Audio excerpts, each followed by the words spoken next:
கர்த்தர் நல்லவர். நாம் கர்த்தருடைய வார்த்தைகளுக்கு நேராய் நாம் கடந்து செல்வோம். கண்களை மூடி நாம் ஜெபிப்போம். தகப்பனே, இந்த வேளையிலும் நீர் எங்களோடு கூட பேசும்படியாய் நாங்கள் ஜெபிக்கிறோம். உங்களுடைய வார்த்தைகள் எங்களுக்கு ஜீவன் உள்ளது என்று எழுதப்பட்டு இருக்கிறது. எங்களோடு கூட பேசி எங்களை அந்த நல்ல வழியிலே நடத்தும்படியாய் ஜெபிக்கிறேன். அடியனை முற்றிலும் மறைத்துக் கொள்ளும். நீர் வெளிப்படும். இயேசுவின் நாமத்தில் பிதாவே, ஆமென். இன்றைக்கு வாசிக்க கேட்ட சங்கீதத்திலிருந்தும் கடந்த வாரத்திலே பெர்கமு என்ற சபை வெளிப்படுத்த விசேஷம் 2ஆம் அதிகாரத்திலே அந்த சபை குறித்து நாம் பார்க்கிறோம்.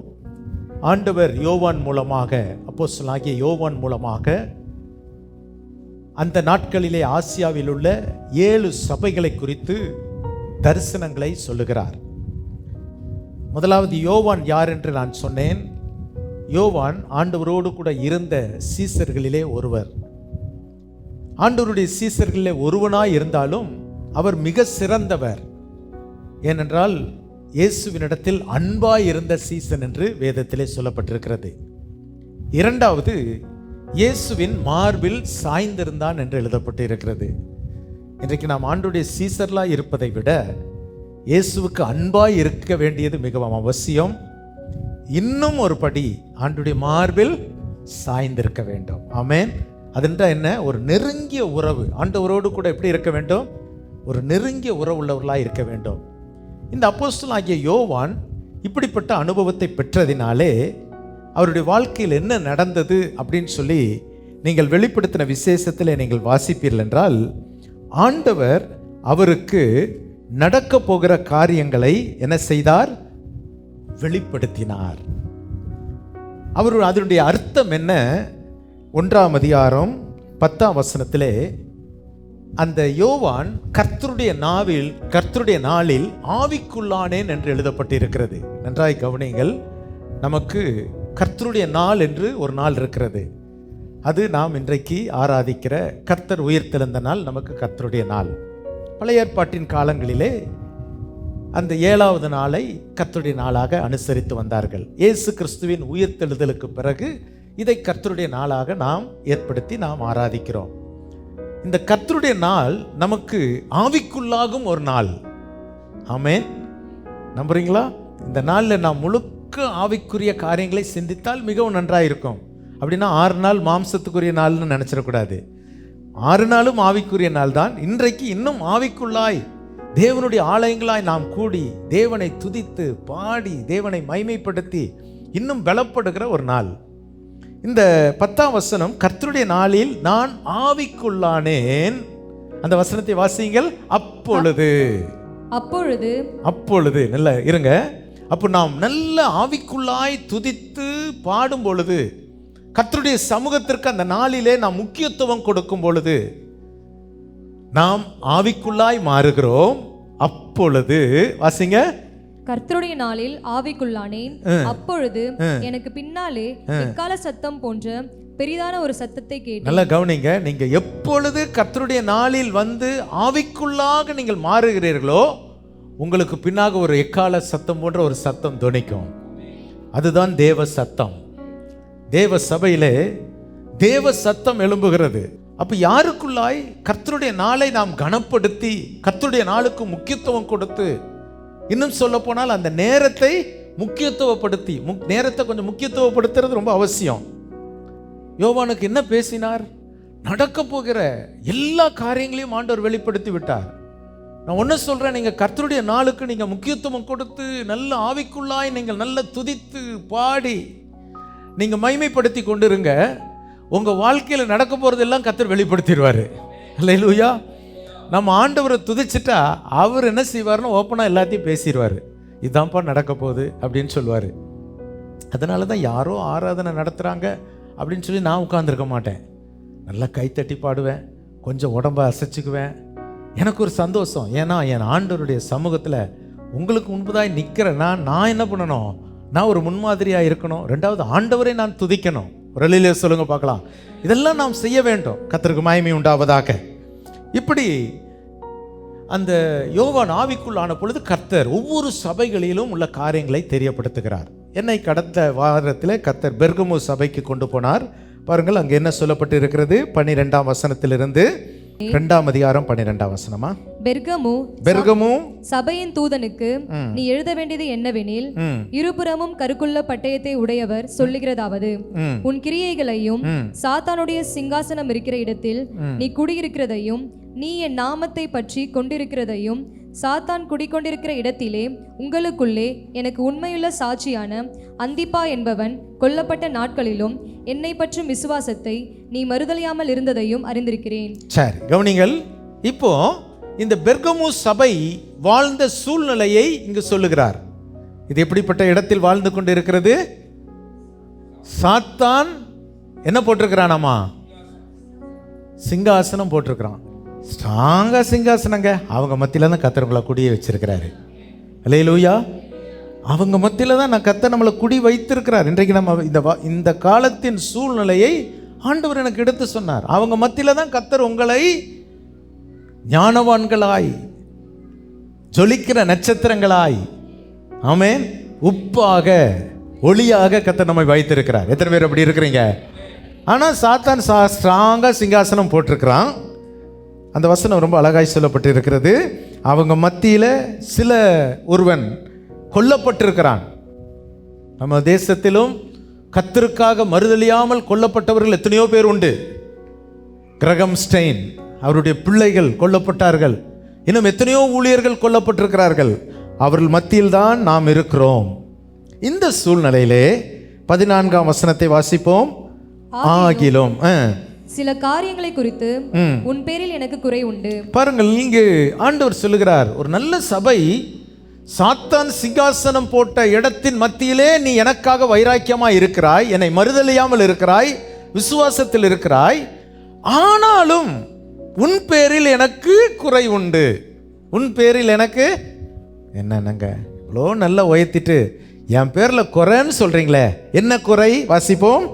விக்கிரகங்களுக்கு படைத்தவைகளை புசிப்பதற்கும் வேசித்தனம் பண்ணுவதற்கும் ஏதுவான இடரலை இஸ்ரவேல் புத்திரர் முன்பாக போடும்படி. பாருங்கள், இடரலை உண்டு பண்ணும்படி இஸ்ரவேல் புத்திரருக்கு முன்பாக போடும்படி போதனை செய்த பீலேயாமுடைய போதகத்தை கைக்கொள்ளுகிறவர்கள் உன்னிடத்தில் உண்டு. சரி, கவனிங்க.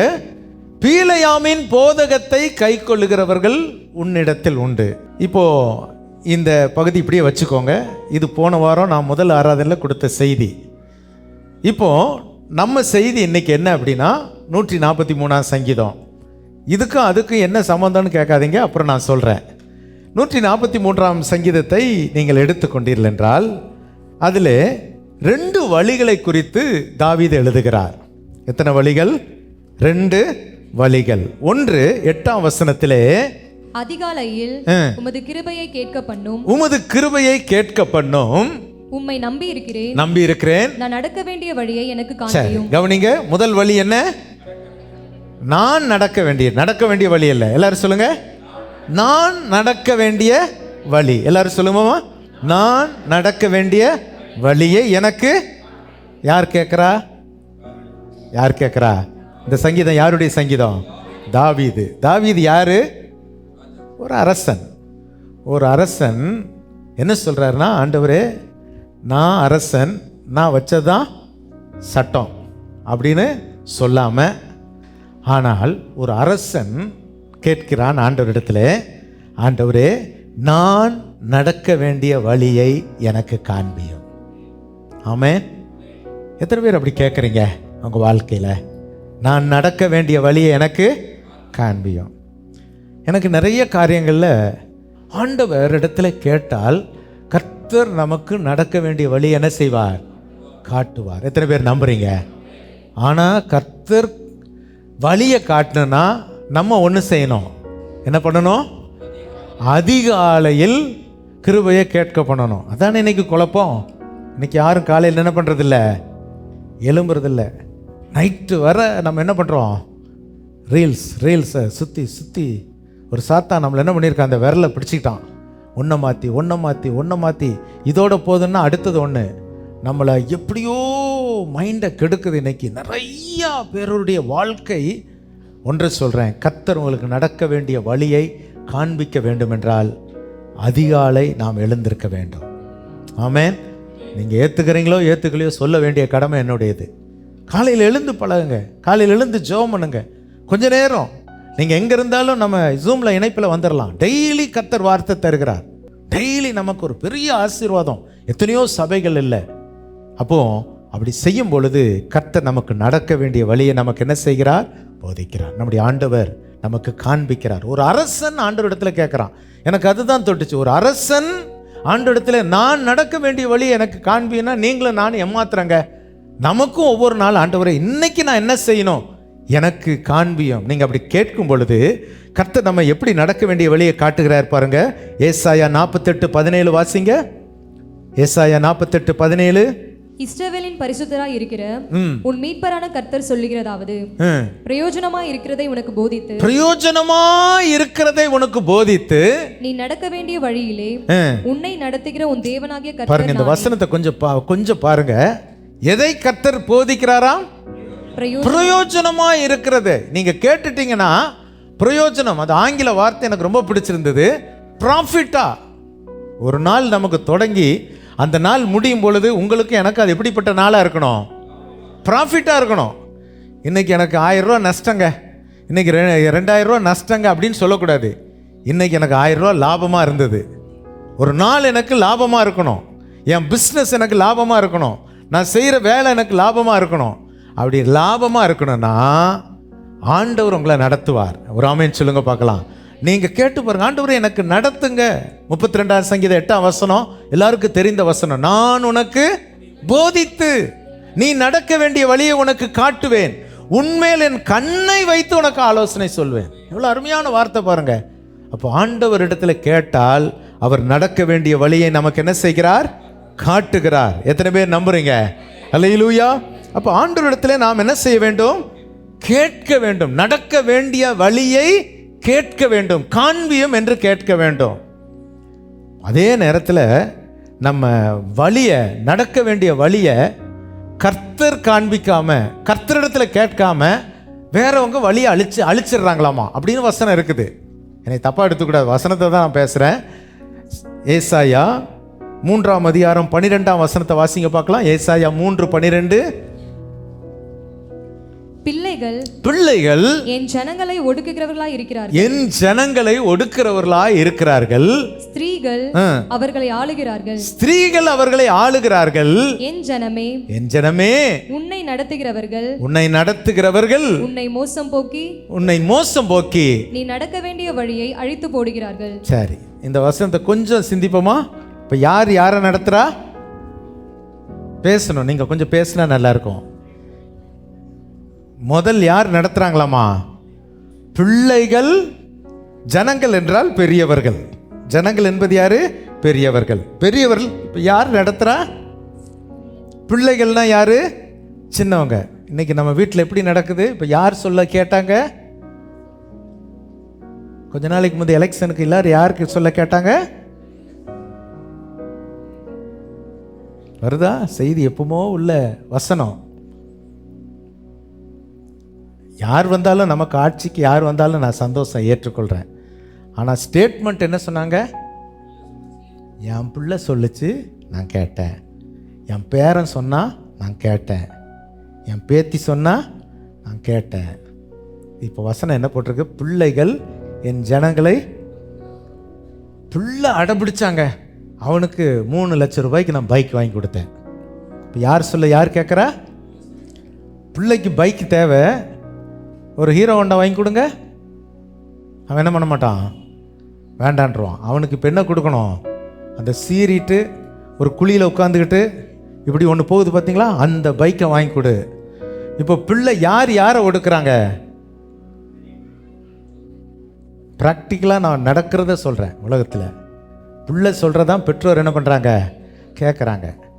ஸ்கூலுக்கு போனால் டீச்சருக்கு பிள்ளை பயப்படுறாங்களா, பிள்ளைக்கு டீச்சர் பயப்படுறாங்களா?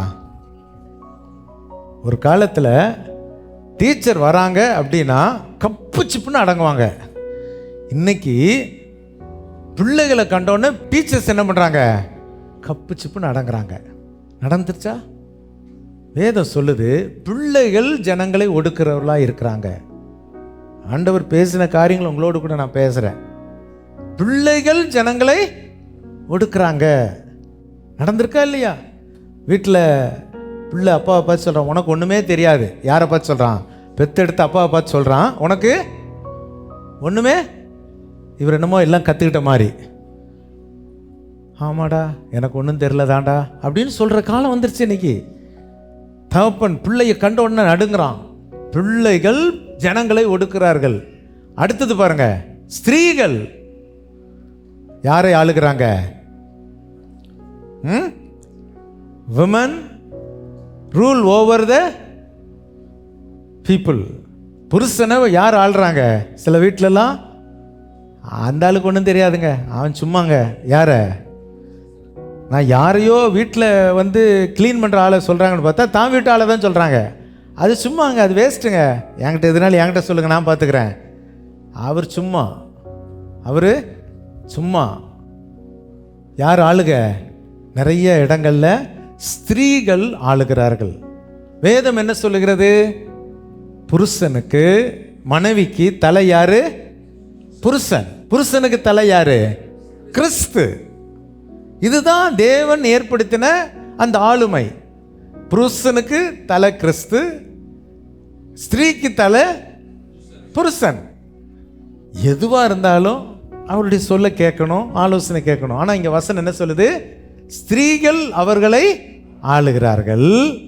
அப்புறம் சொல்றார், என் ஜனமே உன்னை நடத்துகிறவர்கள். யார் நடத்துறவங்க? பிள்ளை நடத்தி, மனைவி நடத்தி, கடைத்தில் உன்னை மோசம் போக்கி வழியே என்ன செய்துடுறாங்க? அழிச்சிடுறாங்க. அப்போ நடத்த வேண்டியவங்க யாரா இருக்கணும்? கர்த்தர் நடத்தினால் வழி நன்றா இருக்கும். எல்லாம் அவங்க பேச்சை கேட்டு செய்கிறேன், பேச்சை கேட்கணும், ஆலோசனை பண்ணணும். அதனால் மட்டம் தட்டுறதுக்கு நான் சொல்லலை. ஆனால் ஆளக்கூடாது.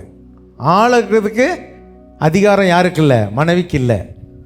அந்த ஆளுமை மாறின பொழுது தான் ஏதேன் தோட்டத்தில் ஸ்திரீகிட்ட யார் வந்தா? சர்ப்பம் வந்து அந்த பழத்தை சாப்பிட்டதுண்டா அப்படின்னு கேட்டிருக்கணும். அப்போ ஸ்திரீ என்ன சொல்லியிருக்கணும்? நான் வந்து எனக்கு சீனியர் ஒருத்தர் இருக்கிறாரு, நான் வந்து அவருடைய விழாவிலேருந்து தான் வந்தேன், எனக்கு முந்தி என் புருஷன் இருக்கிறாரு, அவர்கிட்ட ஒரு வார்த்தை கேட்குறேன்னு அந்த சர்ப்பத்திட்ட கேட்டிருந்தா, சர்ப்பம் நின்றுக்குமா? உங்கள் வீட்டுக்கு 11 மணிக்கு ஒருத்தன் வரான், அம்மா உங்கள் நகையெல்லாம் ரொம்ப கருப்பாக இருக்குதே, நான் ஒரு பாலிஷ் போட்டு தரட்டான்னு அப்படின்னு கேட்டால் நீங்கள் உடனே என்ன பண்ணிடணும்? கழட்டி கொடுத்துடக்கூடாது. கொஞ்சம் இருப்பா, உள்ளே எங்கள் வீட்டுக்காரர் இருக்கிறாரு, வீட்டுக்காரர் வேலைக்கே போயிருக்கட்டும். நீங்கள் என்ன சொல்லணும்? கொஞ்சம் இருப்பா, எங்கள் வீட்டுக்காரர் உள்ளே இருக்கிறாரு, கொஞ்சம் கேட்டுட்டு வரட்டான்னு சொன்னால் அடுத்த நிமிஷம் அவன் என்ன பண்ண மாட்டான்? இருக்க மாட்டான். அவனுக்கு தெரியும் 11 மணியில் வீட்டுக்காரர் இருக்க மாட்டாருன்னு சொல்லி தான் அவன் 11 மணிக்கு நகையை பாலிஷ் போட வரான். நீங்கள் அவரை கேட்காம நீங்கள் கொடுக்குறவீங்கன்னு தெரிஞ்சு தான் அவன் கரெக்டாக வந்துட்டு பாலிஷ் போட்டு அதில் கொஞ்சத்தை அள்ளிட்டு போயிடுறான். நமக்கு தெரியாது. அது மாதிரி தான் ஏவாள்கிட்ட வந்தான் அந்த பிசாசு, சர்ப்பம் வந்துச்சு. ஏவாளும் ஆதாம்கிட்ட ஆலோசனை கேட்டிருந்தா நிச்சயமாக அன்னைக்கு ஒரு வீழ்ச்சி நடந்திருக்காது. கவனிக்கிறீங்களா? அப்போது ஏனோ அந்த இடத்துல அந்த ஆளுமை செய்கிற அவன் உன்னை ஆண்டு கொள்வான். ஆண்டவருடைய வார்த்தை என்ன சொல்லுது?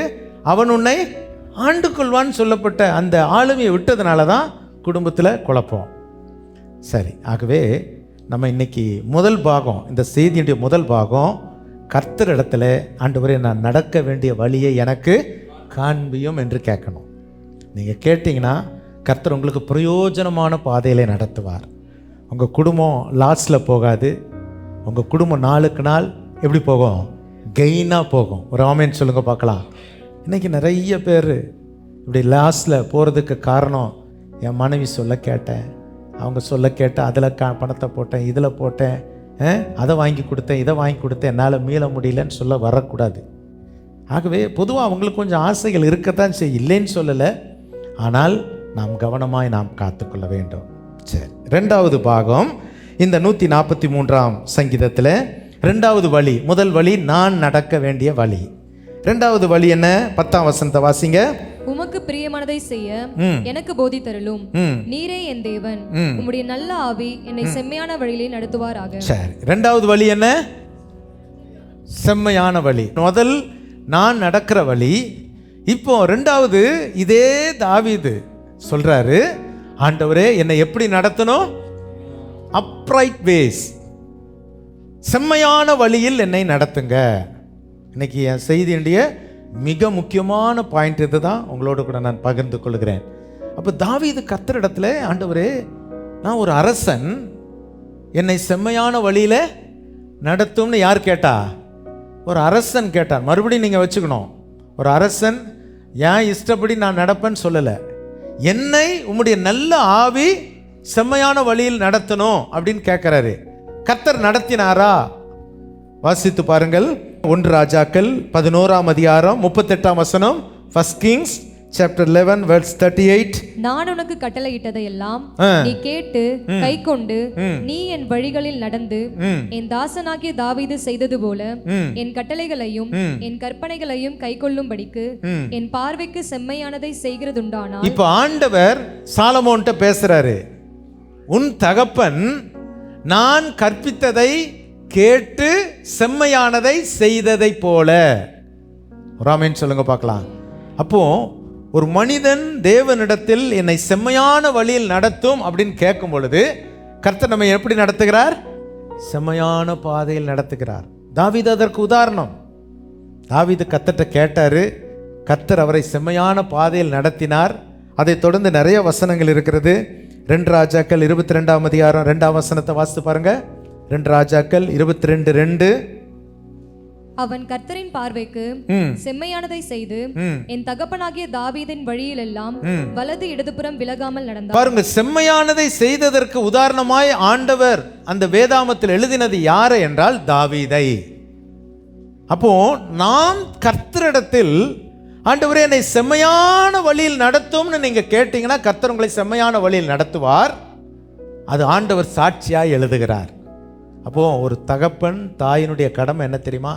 ஆண்டவரே என்னை இந்த உலகத்தில் செம்மையான பாதையில் நடத்தும் அப்படின்னு கேட்கணும். எத்தனை பேர் கேட்பீங்க?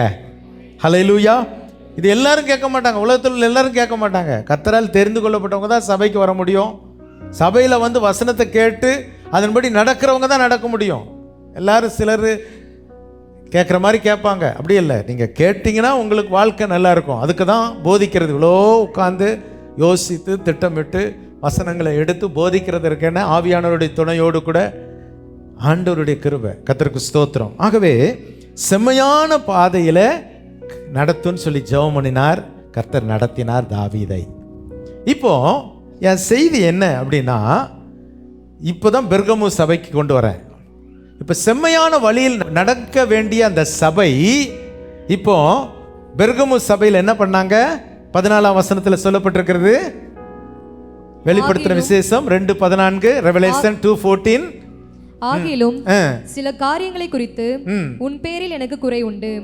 விக்கிரகங்களுக்கு படைத்தவைகளை புசிப்பதற்கும் வேசித்தனம் பண்ணுவதற்கும் ஏதுவான இடரலை இஸ்ரவேல் புத்திரர் முன்பாக போடும்படி பாலாக் என்பவனுக்கு போதனை செய்த பீலேயாமுடைய போதகத்தை கை கொள்ளுகிறவர்கள் உன்னிடத்தில் உண்டு. சரி, இப்போ இங்க ஒரு வசனம் வருது. பீலேயாம் உபதேசத்தை கை கொண்ட ஒரு கூட்டம் உண்டு. ஒரு சபைக்குள்ள ஒரு கூட்டம் இருக்குது, பீலேயாம் உபதேசத்தை கை கொண்டவர்கள். இந்த பீலேயாம் யாரு? இவன் என்ன செய்தான்? இன்னொரு வசனத்தை வாசிங்க, புரியும். 2 பேதுரு 2:15. செம்மையான வழியை விட்டு, பாருங்க வந்துருச்சா வார்த்தை, என்ன வழி? நம்ம செய்தி என்னது? செம்மையான வழி. இப்போ செம்மையான வழியை விட்டு தப்பி நடந்து பேயோரின் குமாரனாகிய பீலேயாமின் வழியை பின்பற்றி போனவர்கள். சரி, கவனிங்க. இப்போ பீலேயாமின் வழியை பின்பற்றி போனவர்கள் யார்? செம்மையான வழியை விட்டு விலகினவர்கள். இப்ப பெர்கமு சபைக்கு ஆவியானவர் எழுதும் பொழுது, நீ பீலேயாமை பின்பற்றினாய், அதை கை கொள்ளுகிறவர்கள் உன்னிடத்தில் உண்டு. அப்போ பீலேயாமின் உபதேசம் என்ன? செம்மையான வழியை விட்டு விலக செய்கிற ஒரு உபதேசம். யார் இந்த பீலேயாம்? He was a prophet. அவன் ஒரு தீர்க்கதரிசி. பீலையாமை குறித்து நீங்க வாசிக்கணும்னா என்னாகமம் 22ஆம் அதிகாரம் நீங்க வந்துட்டீங்கன்னா அங்க பீலையாமை குறித்து நீங்க பார்க்கலாம். அவன் யாருன்னா ஒரு கர்த்தருடைய தீர்க்கதரிசிங்க. இன்னைக்கு செம்மையான வழியை விட்டு விலக செய்யறவங்க யார் அப்படின்னா வேற யாரும் இல்லை, அநேக கர்த்தருடைய தீர்க்கதரிசிகள். நல்ல கவனமா இருக்கணும். இந்த தீர்க்கதரிசி என்ன பண்ணாரு அதுதான் இன்னைக்கு செய்தி. இன்னைக்கு நம்மளை இப்படி தான் சில வேளைகளில் நம்மை டைவர்ட் பண்ணுறாங்க. நல்லா கவனிங்க. இந்த இஸ்ரவேல் ஜனங்கள் இந்த சம்பவத்தை சொல்கிறேன், வரலாற்றை. இஸ்ரவேல் ஜனங்கள் எகிப்திலேருந்து அப்படியே ஒரு 25 லட்சம் மக்கள் வந்துக்கிட்டே இருக்கிறாங்க. அந்த வனாந்திர வழியாக வராங்க. பக்கத்தில் வரும்போது அந்த மோவாப் அப்படிங்கிற தேசத்துக்கு பக்கத்தில் வந்துட்டாங்க. இதை தாண்டிட்டா அப்படியே என்னது, கானான் தேசம் வந்தது. ஆண்டவர் வாக்கு கொடுத்தது கானான் தேசம். இந்த 25 லட்சத்திற்கும் மேற்பட்ட ஜனங்கள் வரும்பொழுது இந்த மோவாப் தேசத்தின் அரசனுக்கு கொஞ்சம் பயம் வந்துருச்சு. ஐயோ, இவங்க நம்மளை ஏற்றுருவாங்களோ அப்படின்னு சொல்லி. உடனே அவன் என்ன செய்கிறான், இந்த ஜனங்களை, இஸ்ரவேல் ஜனங்களை சபிக்கணும். இவங்க ரொம்ப ஆசீர்வதிக்கப்பட்டவங்கன்னு அவனை பற்றிய சரித்திரம் தெரியுது. அவங்கள எப்படியாவது சபிக்கணும். இன்னைக்கு நம்ம தேசத்தை நீங்கள் எடுத்துக்கிட்டிங்கன்னா கிறிஸ்தவருடைய எண்ணிக்கை பெருகின உடனே எப்படியாவது இவங்களை மடக்கணும், இவங்களை ஒடுக்கணும்னு என்னென்னமோ செய்கிறாங்க, என்னென்னமோ பேசுகிறாங்க. மீடியாவிலலாம் தப்பாக பேசுகிறாங்க. யாரெல்லாம் தப்பாக பேச முடியுமோ, தப்பே செய்யாட்டாலும் அவங்க தப்பாக பேசுகிறாங்க. இதை போல் அன்னைக்கு அந்த மோவாப் அரசன் பிளான் பண்ணான். சரி, யாரை பிளான் பண்ணான்? சரி, இவங்களை அழிக்கணும், இவங்களை திட்டமிடணும், இவங்களை ஆசீர்வதிக்கக்கூடாது, இவங்களை சபிக்கணும் அப்படின்னா அங்கே இருக்கிற ஒரு தீர்க்கதரிசியை தான் விலைக்கு வாங்குறான். காரணம் என்ன? அன்றைக்கு பீலையாம் அவங்க பாலாக் என்ற அந்த மோவாப்பின் ராஜாவுக்கு அடிமைப்பட்டதை போல இவங்க போய் பல பேசுகிறாங்க. நீங்கள் எங்களுக்கு ஆதரவாக பேசுங்க, உங்களுக்கு நான் என்ன தரேன், பணம் தரேன், கூலி தரேன். போயிடுறாங்க. ஒருத்தர் சொல்கிறாரு, நான் பணம் வாங்கினேன்னு சொல்கிறாரு. அது இருக்கட்டும். அன்றைக்கு நடந்த சம்பவம். இந்த பீலையாம் என்பவனை கூப்பிட்டு நீ சபின்னு சொல்கிறாங்க. சரி, நான் ஆண்டவர்கிட்ட கேட்குறேன், நான் போகட்டான்னு கேட்குறான். ஆண்டவர் போகக்கூடாதுன்ட்டாரு. திரும்ப அவன் இன்னும் கொஞ்சம் எக்ஸ்ட்ரா காசு தரங்கிறாரு. இவன் போட்டான்னு கேட்குறான். ஆண்டவர் ஒரு முறை சொல்லிட்டா அதோடு என்ன பண்ணிடணும், போகக்கூடாது. இவர் ஒரு ஊழியக்கார் மறுபடியும் கேட்குறாரு, போய் தொலை அப்படின்ற மாதிரி சொல்கிறாரு. ஆனால் நான் சொல்கிற வார்த்தையை தான் சொல்லணும், நான் சொல்கிற வார்த்தை தான். சரி, காசெல்லாம் வாங்கிட்டு நாசமாக போன்னு வாயை திறந்தா ஆண்டவர் வாயில் என்ன கொண்டு வராரு, ஆசீர்வாதமாக இருப்பேன் அப்படிங்கிறாரு. கூப்பிட்டவன் காசு கொடுத்தவனுக்கு கோவம் வந்துருச்சு. நான் உனக்கு காசை கொடுத்து அவங்கள சபிக்க சொன்னால் நீ உன் வாயிலேருந்து என்ன வருது, ஆசீர்வாதமான வார்த்தை வருது. ஏன்னா இந்த ஜனங்கள் ஆசீர்வதிக்கப்பட்டவர்கள்.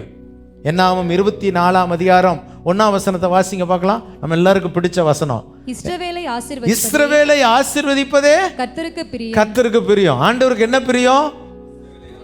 ஆசீர்வதிப்பு தான் பிரியங்க. சபிக்கிறது ஆண்டவருக்கு பிரியம் இல்லை. நீங்க சாபமா இருக்கிறது பிரியம் இல்லை. இதை அவன் சொன்ன உடனே அதுக்கு அடுத்த வசனங்களை வாசித்தீங்கன்னா ரொம்ப அழகா இருக்கும். 2ஆம் வசனத்தை வாசித்து பாருங்க. தன் கண்களை ஏறெடுத்து இஸ்ரவேல் தன் கோத்திரங்களின்படியே பாளையம் இறங்கி இருக்கிறதை பார்த்தான். தேவ ஆவி அவன் மேல் வந்தது. அப்பொழுது அவன் தன் வாக்கியத்தை எடுத்துரைத்து பேயோரின் குமாரனாகிய பீலையாம் சொல்லுகிறதாவது, கண் திறக்கப்பட்டவன் உரைக்கிறதாவது, தேவன் அருளும் வார்த்தைகளை கேட்டு சர்வ வல்லவரின் தரிசனத்தை கண்டு தாழ விழும்போது கண் திறக்கப்பட்டவன் விளம்புகிறதாவது, யாக்கோபே உன் கூடாரங்களும். பாருங்க, அவன் சொல்றான், ஆண்டவருடைய ஆவியினால் நிறைஞ்சு சொல்றான். பணம் வாங்கினவன் பணத்தை வாங்கிட்டு சபிக்கிறவன் சொல்றான், யாக்கோபே உன் கூடாரங்கள், இஸ்ரவேலே உன் வாசஸ்தலங்களும் எவ்வளவு அழகானவைகள். அவன் திட்டுவான்னு நினைச்சா இவன் வாயில் என்ன வருது? ஒன்ன கவனிச்சுக்கோங்க. நீங்க தேவனால் அழைக்கப்பட்டவர்களாக இருந்தால் உங்களை சபிக்க, உங்களை அழிக்க எவன் நினைச்சாலும் அவனால முடியாது. ஆமென். நம்மளை எவ்வளவு ஒடுக்கணும்னு நினைச்சாலும் ஒடுக்க முடியாது. ஏன்னா நம்ம தேவனுடைய பிள்ளைகள், தேவனுடைய சொந்தக்காரர்கள், அவருடைய சுதந்திரவாளிகள். அப்படியே ஆசீர்வதிக்கிறான். ஆசீர்வதிச்ச உடனே காசு கொடுத்தவனுக்கு என்ன வந்துருச்சு? கோவம் வந்துருச்சு. என்னடா உன்னைய சபிக்கிறதுக்கு கூப்பிட்டா நீ காசையும் வாங்கிட்டு என்ன பண்ற, ஆசீர்வதிக்கிறியே அப்படின்னு. உடனே இந்த பீலையாம் கடைசியாக ஒரு தந்திரம் செய்கிறான். அதுதான் ரொம்ப முக்கியம். பீலையாமின் உபதேசம் அப்படின்னா என்ன பண்ணான்னா, அவன் மறைமுகமாக அந்த மோவாப் ராஜாவை பற்றி இந்த ஜனங்களை சபிக்கலாம் முடியாதுங்க, அவங்க ஆசீர்வாதமானவங்க. ஒரே ஒரு ஐடியா சொல்கிறேன். பீலையாமின் உபதேசம் என்ன அப்படின்னா, இப்போ தான் நீங்கள் வெளிப்படுத்தின விசேஷம் 2ஆம் அதிகாரம் 14ஆம் வசனத்தில் பீலையாமின் உபதேசம் என்னன்னு சொல்லிருக்குது. வாசிக்க பார்க்கலாம், இப்போ தான் புரியும் உங்களுக்கு. ஆகிலும் சில காரியங்களை குறித்து உன் பேரில் எனக்கு குறை உண்டு. விக்கிரகங்களுக்கு படைத்தவைகளை பாருங்க, பீலையாமால் சொல்லப்பட்ட ஆலோசனை அல்லது உபதேசம் என்ன தெரியுமா? விக்கிரகங்களுக்கு படைக்கப்பட்டதை புசிப்பதற்கும் வேசித்தனம் பண்ணுவதற்கும் ஏதுவான இடரலை இஸ்ரவேல் புத்திரர் முன்பாக போடும்படி. சரி, கவனிங்க, இதுதான் முக்கியம், கொஞ்சம் கவனிச்சுக்கோங்க. பீலையாம் ரொம்ப மறைமுகமாக ஒரு ஐடியா சொன்னான். இந்த ஜனங்களை சபிக்கலாம் முடியாதுங்க, ஒரே ஒரு வழி. அது என்ன தெரியுங்களா? அவங்கள எப்படியாவது நீங்கள் என்ன பண்ணுங்க, விருந்துக்கு கூப்பிடுங்க. அவன் கொடுத்த ஐடியா என்ன? இஸ்ரவேல் மக்களை மோவாப் மக்கள் என்ன செய்யணும்? விருந்து வீட்டுக்கு கூப்பிடுங்க. உங்களை ஞாயிற்றுக்கிழமை எங்கே கூப்பிடுறாங்க? வேற ஒன்றும் இல்லைங்க, நீங்கள் சும்மா எங்கள் வீட்டுக்கு வந்துட்டு விருந்துக்கு வந்துட்டு போங்க அப்படிங்கிறாங்க. நம்ம உடனே என்ன பண்ணுறோம்? இன்றைக்கி சர்ச் இருக்குது, பரவாயில்ல, இன்றைக்கி ஒரு நாள் போகாட்ட என்ன கெட்டா போகுது? பாஸ்டர் என்ன கூட்டத்துக்குள்ளே நம்மளை பார்க்கவா போகிறாரு? மூட்டை கட்டு வாங்க எல்லோரும் போவோன்னு எங்கே போயிடுறாங்க? விருந்து வீட்டுக்கு போயிட்டாங்க. இது யார் கொடுத்த ஐடியா? பீலையாம் கொடுத்த ஐடியா. எதுக்கு கூப்பிட சொன்னா? விருந்துக்கு தானே கூப்பிட சொன்னாங்க, விருந்துக்கு தானே கூப்பிட்டாங்க. விருந்துக்கு போகிறது தப்பா? நான் சொல்கிறேன், கர்த்தருடைய நாளில் ஆவிக்குள்ள ஆக வேண்டிய ஆளுக்கு விருந்து நமக்கு 2வது தான். அல்லேலூயா.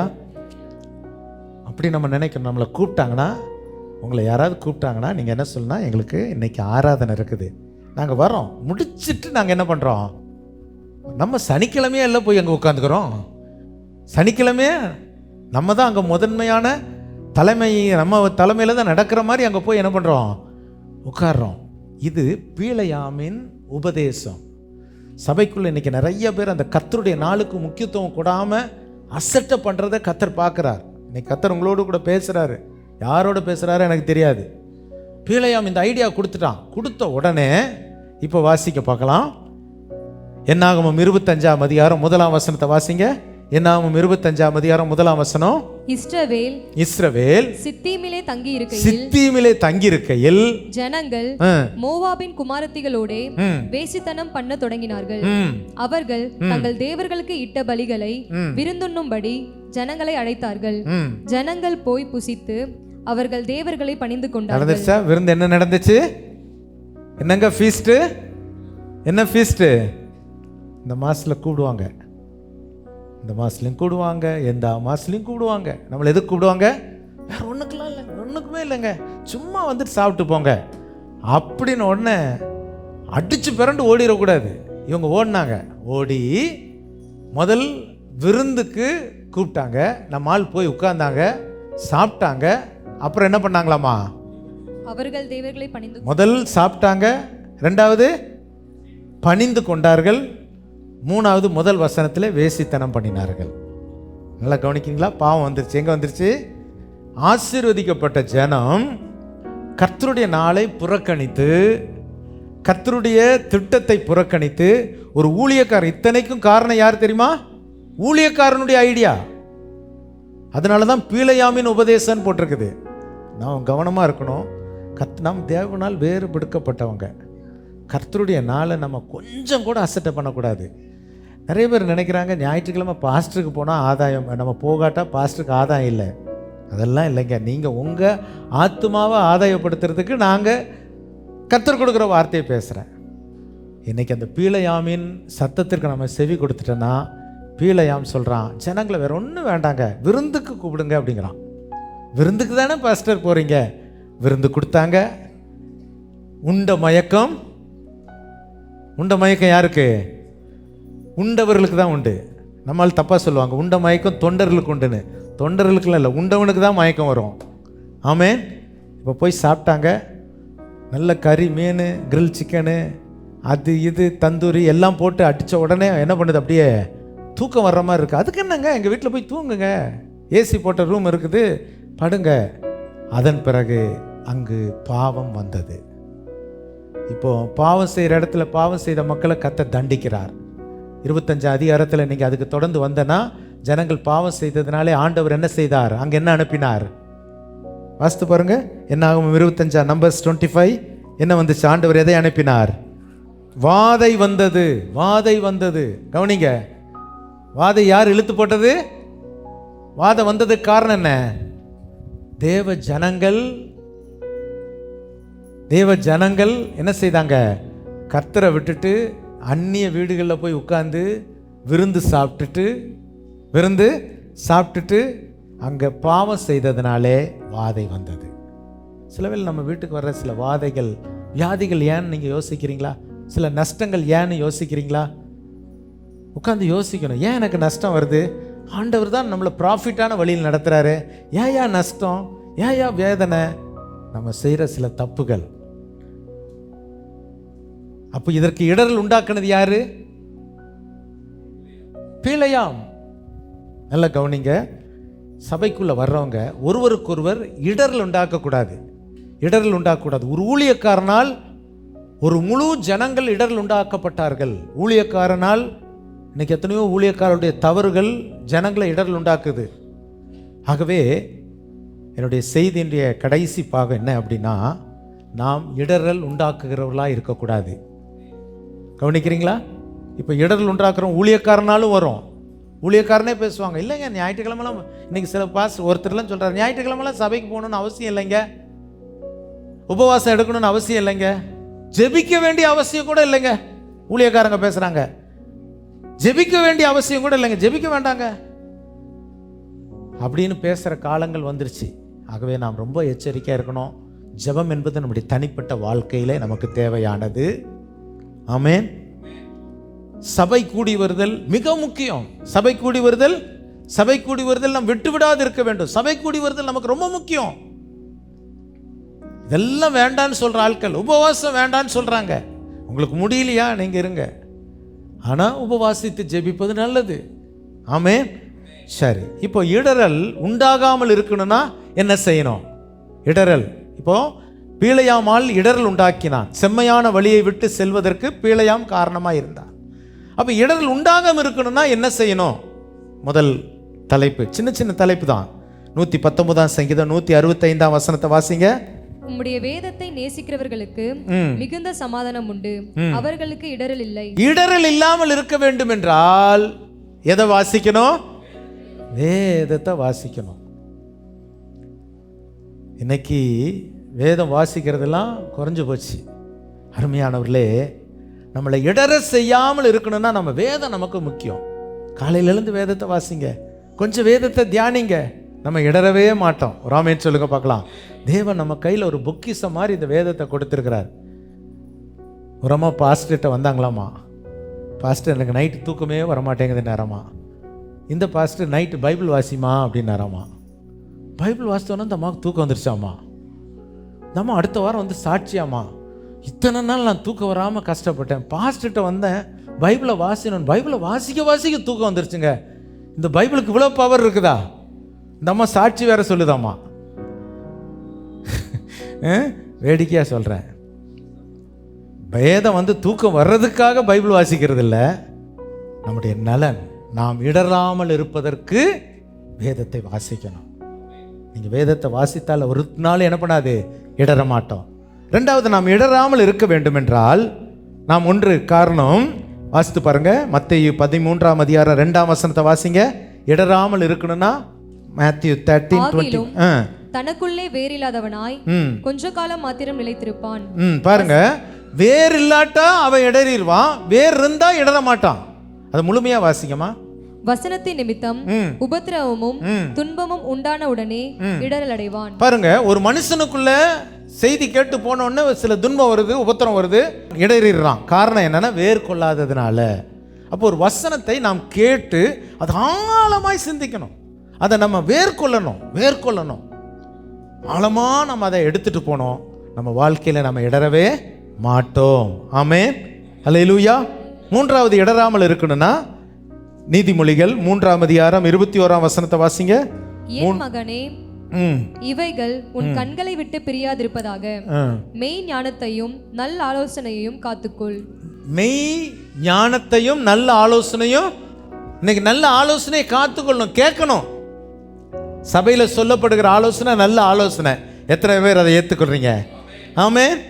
நல்ல ஆலோசனை கேட்கறதுல தான் வந்திருக்கீங்க. நல்ல ஆலோசனையை கேட்டு காத்து கொண்டால் 23ஆம் வசனத்தை வாசிங்க. அப்பொழுது நீ பயமின்றி உன் வழியில் நடப்பாய், உன் கால் இடராது. இடராமல் இருக்கணும்னா நல்ல ஆலோசனை கேட்கணும். பாஸ்டர் சொல்ல கேட்கணும்.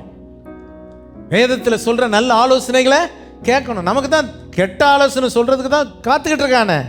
நம்மளை கெடுக்கிறதுக்கு, குட்டிச்சோறு ஆக்குறதுக்கு, சாப்பாடை போடுறதுக்கு. சாப்பாட்டாலே கெட்டவங்க நிறைய பேர் உண்டு. அவன் சாப்பாடு போட்டா என்ன, இந்த சாப்பாடா பெருசு. ஒருத்தன் சாப்பாடு வாங்கி கொடுத்துட்டானா ஓடிடுறது பின்னால. யோசித்து பாருங்க.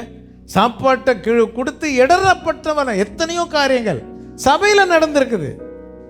அருமையானவர்களே, நாம் இடராமல் இருக்க வேண்டும் என்றால் வேதத்திற்கு முக்கியத்துவம் கொடுக்க வேண்டும், நல் ஆலோசனைக்கு முக்கியத்துவம் கொடுக்க வேண்டும், கேட்கிற வார்த்தைகள் ஆழமாய் பதிய வேண்டும். ஒரு அல்லேலூயா சொல்லுங்க பார்க்கலாம். இப்படி வந்தா நம்ம இடற மாட்டோம். பிழையாமே உபதேசம் பண்ணட்டும், நம்ம இடராம இருப்போம். ஒரு ஆமென் சொல்லுங்க பார்க்கலாம். அவர் தீர்க்கதரிசி தானுங்க, அவர் தானே சொன்னாருங்க. அவர் சொன்னாலும் கூட வசனம் இடராமல் இருக்க வேண்டும் என்றால் பிழையாமின் சத்தத்திற்கு செவி கொடுக்கூடாது. விருந்துகள்லாம் கொஞ்சம் என்ன பண்ணணும், தவிர்க்கணும். தேவையில்லாத விருந்துகளுக்கு நம்ம தவிர்க்கணும். கூப்பிட்ட உடனே நம்ம போகக்கூடாது. இன்னைக்கு விருந்து தானே, சாப்பாடு தானே நம்மளை போட்டு எல்லாத்தையும் நாசமாக்குது. கொஞ்சம் கவனமாய் நாம் இருக்க வேண்டும். சரி, கடைசியாக இடரல் உண்டாக்கினால் என்ன உண்டாகும்? இடரல் உண்டாக்கினால், உண்டாக்குறவங்க சிலர் இடரல் உண்டாக்குறவங்க நல்ல விசுவாசியை கூட கெடுத்துருவான். தெரியுமா உங்களுக்கு? இடரல் உண்டாக்குகிற வாழ்க்கை அதுவும் நம்ம செய்யக்கூடாது. இடரவும் கூடாது, மற்றவனுக்கு இடரல் உண்டாக்கவும் கூடாது. வேதம் அதை குறித்து என்ன சொல்லுகிறது? வாசித்து பாருங்கள். மத்தேயு 18:6. மத்தேயு 18:6. என்னிடத்தில் விசுவாசமாய் இருக்கிற இந்த சிறியரில், பாருங்க, ஆண்டவரிடத்தில் விசுவாசமாய் இருக்கிற இந்த சிறியரில் ஒருவனுக்கு இடரல் உண்டாக்குகிறவன் எவனோ. பாருங்க, நல்ல விசுவாசமா இருக்கிற ஒருத்தர்கிட்ட தான் இடரல் உண்டாக்க போவாங்க. பிரதர், நீங்க ஏன் பிரதர் ஓடி ஓடி எல்லாத்துக்கும் ஓடுறீங்க, எல்லாத்துலயும் முதன்மையா நிக்கிறீங்க அப்படின்னு ஒரு இடரல் உண்டாக்குற ஒருத்தன் வருவான். அவனை குறித்து ஆண்டவர் சொல்றார், என்னிடத்தில் விசுவாசமா இருக்கிற சிறியரில் ஒருவன் இடரல் உண்டாக்குகிறவன் எவனோ அவனுடைய கழுத்தில் இந்திர கல்லை கட்டி சிலுவை செயினை போடணும். சிலுவை போட்ட தங்க செயின் போட சொல்லியிருக்காங்களா? பாருங்க, அங்க போட்டிருக்குது. சிலுவை போட்ட தங்க செயின் அவன் கழுத்துல போட சொன்னார். ஆண்டவர் என்ன சொன்னாரு? அங்க எந்திர கல்னா என்னது? மாவாற்ற கல். மாவாற்ற கல்ல கழுத்துல கட்டி அவன் எங்க கொண்டு போய் போடணுமாமா? சமுத்திரத்தின் ஆழத்திலே. சமுத்திரத்தின் ஓரத்துல போட்டாலும் கூட தப்பிட்டு வந்துருவான். அவனை கொண்டு போய் என்ன போட்டணும்? ஆழத்துல போட்டு வந்துடக்கூடாதுன்னு சொல்றாரு. இது சொன்னது யாரு? இயேசு கிறிஸ்து சொல்றாரு. அப்போ ஒரு மனிதனை நாம் இடரலும் அடையக்கூடாது, மற்றவனை இடரல் உண்டாக்குறவனாகவும் இருக்கக்கூடாது. கிறிஸ்தவ விசுவாசிகள், ஊழியக்காரங்க ரொம்ப கவனிக்கணும். என்னால ஒருத்தன் இடரல் அடையக்கூடாது. நீ இடரல் அடைஞ்சினா உன் கழுத்துல தங்க செயின் இல்ல, எந்திரக்கல் கட்டின செயினை போட்டு உன்னை கொண்டு போய் எங்க விட்டுருவாரு? ஆழத்துல கொண்டு போய் வரவே வராதுன்றுவாரு. வேண்டாம், அப்படிப்பட்ட ஆள் தேவையே இல்லை அப்படிங்கிறது வசனம். லூக்கா 18ஆம் அதிகாரம் 1ஆம் வசனம், 17:1. லூக் 17:1. பின்பு அவர் தம்முடைய சீஷர்களை நோக்கி, இடர்கள் வராமல் போவது கூடாத காரியம், ஆகிலும் அவைகள் எவனால் இடரல் வருகிறதோ அவனுக்கு ஐயோ. அவனுக்கு ஐயோ. இடரல் உண்டாக்கிட்டா உனக்கு ஐயோன்னு சொல்லி நான் சொல்ல வசனம் சொல்லுகிறது, இயேசு சொன்னார். கடைசியாக என் வார்த்தையை முடிக்கிறேன். ரோமர் 16ஆம் அதிகாரம் 17ஆம் வசனம். ரோமன்ஸ் 16:17 வாசிங்க பார்க்கலாம். அன்றியும் சகோதரரே, நீங்கள் கற்றுக்கொண்ட உபதேசத்திற்கு விரோதமாய் பிரிவினைகளையும் இடர்களையும் உண்டாக்குறவர்களை குறித்து எச்சரிக்கையாய் இருந்து அவர்களை விட்டு விலக வேண்டும் என்று உங்களுக்கு புத்தி சொல்லுகிறேன். சிலர் அப்படி மெதுவா பேசுவாங்க, வாழைப்பழத்துல ஊசி ஏதன மாதிரி பேசுவாங்க, சந்தேகம் மாதிரி பேசுவாங்க. ஆளை கண்டு அடையாளம் கண்டு உங்களை இடரல் உண்டாக்குறாங்கன்னா அவங்கள விட்டு கொஞ்சம் விலகிடணும், ஸ்தோத்திரத்தோடு போயிடணும். தோல் மேல கை போட்டீங்க, அவர் உங்களை காலி பண்ணிடுவாரு. அவரை விட்டு என்ன பண்ணணும்? விலகிடணும். அது பழகும் பொழுதே புரிஞ்சுக்கலாம், இவர் எப்படி உண்மை பேசுறாரு, ஆவிக்குரிய ஜீவியத்தில் நடத்துறாரா? நம்மளை ஜெபத்தில் நடத்துறாரா? கேள்வி கேளு, குறை சொல்லு, அதை கேட்காம இருக்கக்கூடாது, இப்படின்னு நடத்துனாங்கன்னா ஆள் ஆபத்தான ஆள். அப்போ நம்ம என்ன செய்யணும்? நாம் இடரல் உண்டாகாமல் இருக்கணும். இன்னைக்கு அப்படி இடறி போன மக்கள், உங்களுடைய ஆத்மா அழிந்து போகக்கூடாது, அதற்காக பிரயாசப்படுகிற ஊழியத்தில் ஒரு ஆத்மாவை சிம்பிளாக கொண்டு போயிடுறாங்க, சிம்பிளாக கெடுத்துடுறாங்க.